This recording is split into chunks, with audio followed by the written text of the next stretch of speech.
ఎవరైనా అడిగితే మార్కులు ఏం తెచ్చుకోవాలనుకుంటున్నావు అంటే ఫస్ట్ క్లాస్ తెచ్చుకోవాలి, సెకండ్ క్లాస్ తెచ్చుకోవాలి, డిస్టింక్షన్ తెచ్చుకోవాలి. అట్లా కాదు, make it very very specific. M అంటే మెజరబుల్. ఈ 550 మార్కులు కానీ 350 మార్కులు తెచ్చుకోవాలంటే ఏ రకంగా తెచ్చుకోవాలని అనుకుంటున్నాం, ఎట్లా సాధించాలనుకుంటున్నాం. నాకున్న ఈ 70-80 రోజుల లోపల ఈ 80 రోజుల చదువును ఎట్లా చదువుతున్నాను. సో దాన్ని ప్లాన్ చేసుకోవాలి. ప్రతిరోజు నేను ఒక గంట సేపు మ్యాథమెటిక్స్ చేస్తాను, ఒక గంట సేపు లాంగ్వేజ్ తెలుగు కానీ ఇంగ్లీష్ కానీ హిందీ కానీ చదువుతాను, లేదు రోజు సోషల్ స్టడీస్ చదువుతాను. ఇది మనం నిర్దిష్టంగా ఒక ప్రణాళిక వేసుకోవడం, మెజరబుల్ అంటారు. కొలవదగినై ఉండాలి. మనం గోల్ పెట్టుకున్న తర్వాత గోల్ని అచీవ్ చేయాలంటే దాన్ని తప్పకుండా రోజు ఫినిష్ చేస్తేనే అవుతుంది. రోజు ఎంత పెట్టుకోవాలా, నాకున్న ఈ 70 రోజుల లోపల నాకు ఎన్ని చాప్టర్లు ఉన్నాయి, నాకు ఎన్ని వస్తాయి, నేను ఎన్ని చదవాలనుకుంటున్నాను. ఇంత నిర్దిష్టంగా మనం ప్రణాళిక వేసుకుంటే అది తప్పకుండా ఈ లక్ష్యాన్ని చేయడానికి అవకాశం ఉంటుంది. ఏ అంటే అచీవబుల్. నిజంగా నేను 560 మార్కులు తెచ్చుకోవాలనుకుంటున్నాను. గతం 8th, 9th, 10th క్వార్టర్లు కానీ హాఫ్ ఇయర్ కానీ పరీక్షలు చూస్తే నాకు ఎప్పుడుగా 450 దాటలేదు. మరి 450 మార్కులు దాటినప్పుడు నేను ఇప్పుడు రాబోయే ఫైనల్ ఎగ్జామ్స్లో 560 ఎట్లా తెచ్చుకోగలుగుతాను? నిజంగానే అది సాధించగలిగిందేనా? అచీవబుల్ అంటే సాధించగలిగేది. నేను అచీవ్ చేయగలుగుతాను. మిగతాలందరూ అచీవ్ చేయగలిగారు, కానీ నేను అచీవ్ చేయగలుగుతానా లేదా? ఏదో 450 వచ్చి ఇప్పుడు 560 ఎక్కువ అనిపిస్తుంది, నాకు భయం వేస్తుంది. సో మనం పెట్టుకున్న లక్ష్యం మనని భయం పెట్టద్దు. ఏం చేయాలా? మోటివేట్ చేయగలగాలి.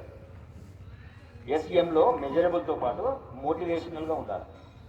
నేను చేయగలుగుతాను కాబట్టి నాకు 350 లేకపోతే 450 వచ్చినాయి లాస్ట్ వరకు, మొన్న హాఫ్ ఇయర్లీ కూడా. కాబట్టి ఇప్పుడు నేను ఏం చేస్తానంటే ఒక 50 మార్కులు ఎక్కువ పెట్టుకుంటాను, 500 మార్కులు పెట్టుకుంటాను. ఇది నాకు భయాన్ని ఇవ్వదు, కానీ ఉత్సాహాన్ని ఇస్తుంది. మనం పెట్టుకునే లక్ష్యం ఎప్పుడైనా కానీ మనం ఉత్సాహపరిచేది ఉండాలి, కానీ నిరుత్సాహపరిచేది ఉండదు, భయపెట్టేటట్టు ఉండదు, యాంగ్జైటీ రాకూడదు. యాంగ్జైటీ భయం వస్తే ఏం చేస్తామంటే చదువుకోవాలని తెలిసినా చదువు మానేసి మొబైల్ ఫోన్ షిఫ్ట్ అవుతాం, లేదు ఎక్కువ మాట్లాడతాం, ఫ్రెండ్స్తో ముచ్చట్లు చెప్తాం, లేకుంటే ఫ్యూచర్ గురించి ఎక్కువ మాట్లాడతాం. ఇవన్నీ భయానికి సంకేతాలు. ప్రస్తుతం వదిలేసి ఎవరైతే ఫ్యూచర్ గురించి ఎక్కువ మాట్లాడతారో వాళ్ళందరూ భయంలో ఉన్నట్టు లెక్క. ఇది మనకు కొలమానం. ఇది మనం ఈ రోజు ఉంటే ఈ రోజు ఏం చేస్తామో మాట్లాడాలి. మనం ఆల్రెడీ లక్ష్యం నిర్ణయించుకున్నాం, 560 తెచ్చుకోవాలనుకున్నాం. కాబట్టి మనం చేయగలిగింది ఏంటి, దానికి సంబంధించిన యాక్టివిటీ చేయాలి. ఇది మనం చేసే యాక్టివిటీ. తర్వాత ఆర్ అంటే రియలిస్టిక్. వాస్తవంగా నేను పని చేస్తున్నానా లేదా, వాస్తవానికి దగ్గరగా ఉన్నానా లేదా. నేను రోజు పొద్దునే 4కి లేస్తాను, ఇది వాస్తవమా అవాస్తవమా అనేది తెలుసుకోవాలి.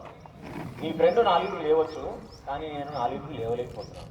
ఎన్నింటికి లేస్తున్నాను? నేను 6కి మాత్రం లేవగలను. It's okay. కానీ రాత్రి నేను ఎక్కువసేపు ఉండగలుగుతాను, ఫైన్. కానీ పక్క వాళ్ళని చూసి నేను కూడా 4కి లేస్తాను అనుకుంటే అది మూర్ఖత్వం అవుతుంది. దాన్ని అవాస్తవికమైన లక్ష్యం అంటాం. కాబట్టి వాస్తవంగా లక్ష్యం పెట్టుకొని వాస్తవ దూరంగా ఉన్నాయి వదిలేసి వాస్తవం ఉండే పనులు మనం చేయాలి. నేను పొద్దున ఎక్కువ లేవలేను, కానీ రాత్రి ఎక్కువసేపు చదవగలుగుతాను. కానీ నా క్లోజ్ ఫ్రెండ్ పొద్దున్న లేవగలుగుతుంది, కాబట్టి నేను పొద్దున్న లేవాలా. ఇది అవాస్తవమైంది. వాస్తవం ఏంటి? మన జీవితానికి సంబంధించి మన శరీర ప్రకృతి నిర్ణయాలకు అనుగుణంగా మనం ఆ పని చేయాలి.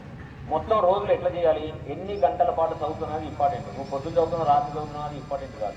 చదివిన తర్వాత ఎంత బాగా నేను తిరిగి చూడకుండా రాయగలుగుతున్నాను, ఇది ఇంపార్టెంట్. దీన్ని మనం దృష్టిలో పెట్టుకొని మనం పని చేయాలి. దెన్ టీ అంటే టైం బౌండ్. ప్రతి దానికి మనకు విష్ ఉంటుంది, కోరిక ఉంటుంది, లక్ష్యం ఉంటుంది. కోరికలు అన్ని లక్ష్యాలు కావు. కోరిక ఎప్పుడు లక్ష్యంగా మారుతుందంటే మనం అనుకున్న సమయాన్ని నిర్ణయించుకొని సమయాన్ని ప్రకారం ఎప్పుడైనా నడవడం మొదలుపెట్టావో అప్పుడు నీ కోరిక కాస్త లక్ష్యంగా మారి అప్పుడు మీరు లక్ష్యాన్ని చేయడానికి అవకాశం ఉంటుంది. ఇవన్నీ కూడా వాస్తవంగా ఏ రోజుకు ఆ రోజు నిర్ణయించుకొని చేసుకున్న పనుల ద్వారా మాత్రమే ఎవరైనా సక్సెస్ఫుల్ కాగలుగుతారు. సో ఇక్కడ ఉన్న మీ అందరూ కూడా